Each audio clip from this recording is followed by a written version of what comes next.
9. The Adventures of Toto.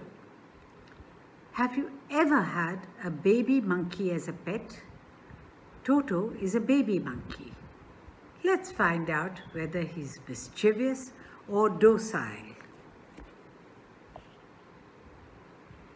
Grandfather bought Toto from a Tonga driver for the sum of 5 rupees.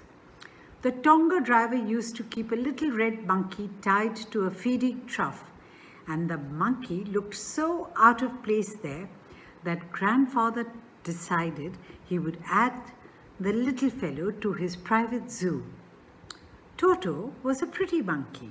His bright eyes sparkled with mischief beneath deep-set eyebrows, and his teeth, which were a pearly white, were very often displayed in a smile that frightened the life out of elderly Anglo-Indian ladies.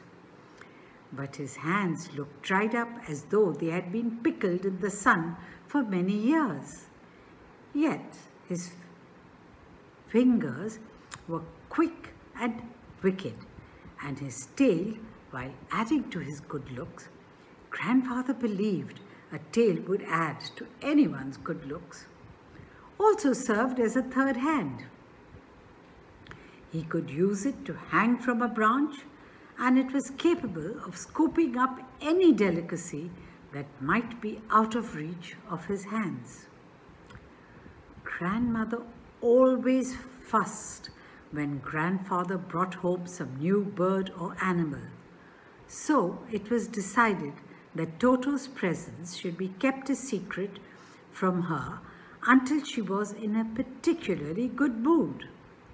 Grandfather and I put him away in a little closet opening into my bedroom wall, where he was tied securely, or so we thought, to a peg fastened into the wall.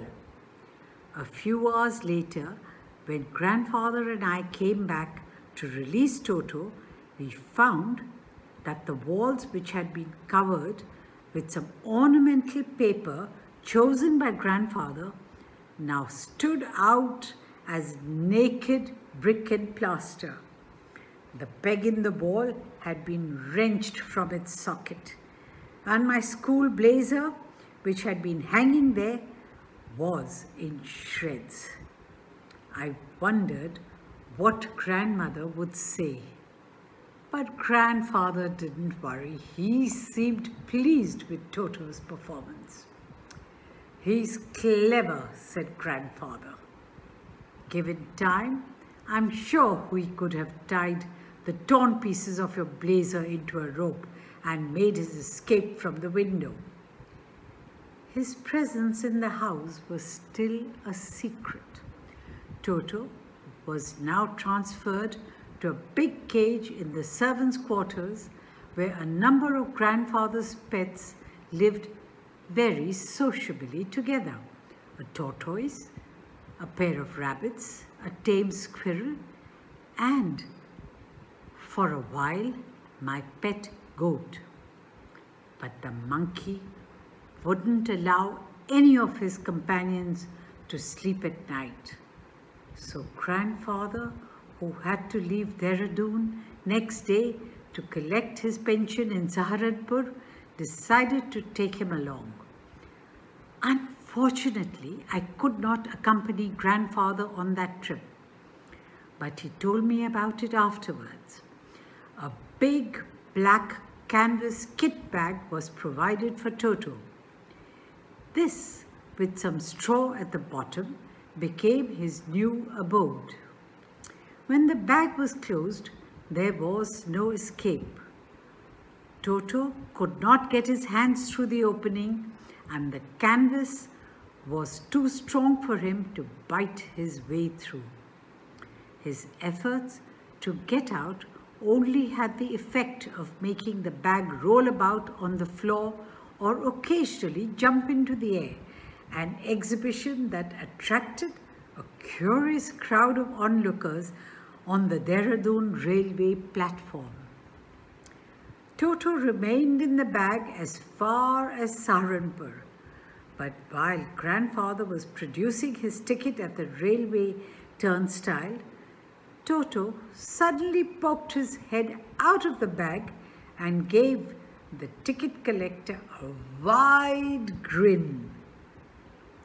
The poor man was taken aback, but with great presence of mind and much to grandfather's annoyance, he said, "Sir, you have a dog with you. You'll have to pay for it accordingly." In vain did grandfather take Toto out of the bag. In vain did he try to prove that a monkey did not qualify as a dog or even as a quadruped. Toto was classified a dog by the ticket collector, and 3 rupees was the sum handed over as his fare. Then grandfather, just to get his own back, took from his pocket our pet tortoise and said, "What must I pay for this, since you charge for all animals?" The ticket collector looked closely at the tortoise, prodded it with his forefinger, gave grandfather a pleased and triumphant look, and said, "No charge, it's not a dog." When Toto was finally accepted by grandmother, he was given a comfortable home in the stable, where he had for a companion the family donkey, Nana. On Toto's first night in the stable, grandfather paid him a visit to see if he was comfortable.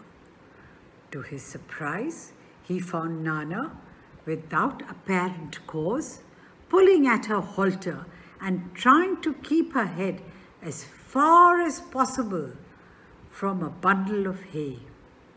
Grandfather gave Nana a slap across her haunches, and she jerked back, dragging Toto with her. He had fastened on to her long ears with his sharp little teeth. Toto and Nana never became friends. A great treat for Toto during cold winter evenings was the large bowl of warm water given him by grandfather for his bath. He would cunningly test the temperature with his hand, then gradually step into the bath, first one foot, then the other, as he had seen me doing, until he was into the water up to his neck.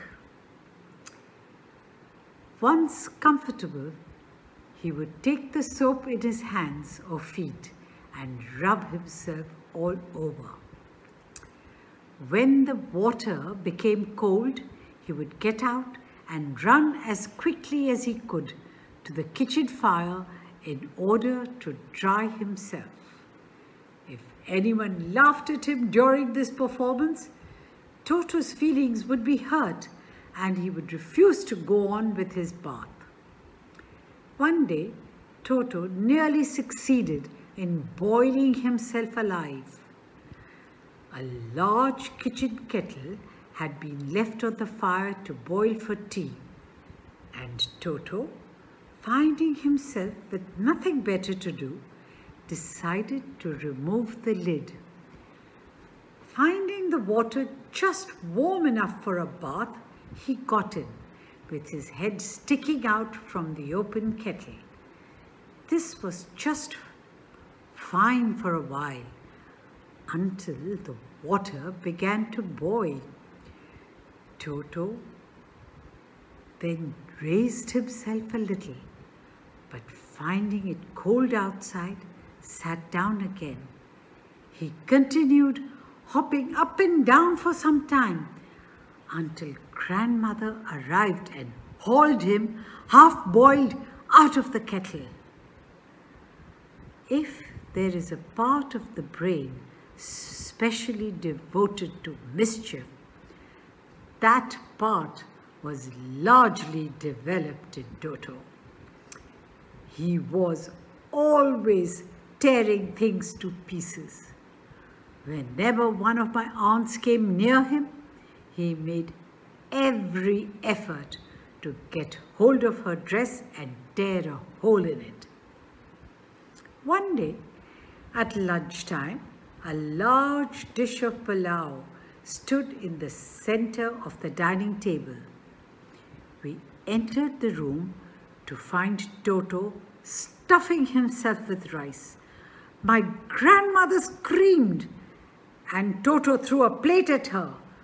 One of my aunts rushed forward and received a glass of water in the face.